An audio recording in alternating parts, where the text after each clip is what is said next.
আসসালামু আলাইকুম।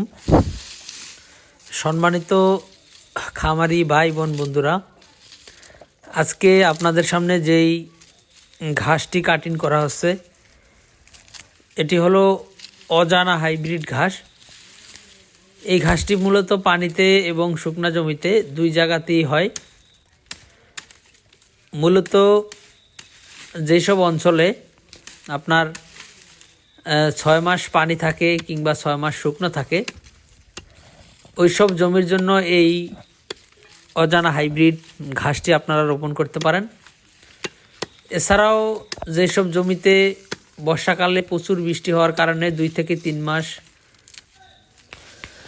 তো দর্শক শ্রোতা, আপনাদের যেসব জমিতে বৃষ্টি আসলেও 2 মাস কিংবা 1 মাস পানি থাকে, এরকম জমিতে আপনারা চাইলে এই অজানা হাইব্রিড ঘাসটি চাষ করতে পারেন। এটি বিপদকালীন সময়ের জন্য, বিশেষ করে আপনার গবাদি পশুর খামারকে সেফ রাখবে, যার কারণে আপনারা উঁচু জমির ঘাসের পাশাপাশি এই নিচু জমির ঘাসটিও লাগাতে পারেন।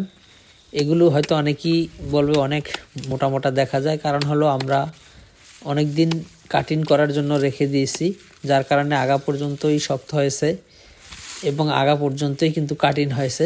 আর আপনারা যারা গরুকে কেটে খাওয়াবেন সেগুলা কিন্তু এত বেশি শক্ত হবে না কিংবা মোটাও হবে না বা এত বেশি ডাঁটাও হবে না। সেগুলো আপনারা পাতা এবং কচি ঘাসই পাবেন।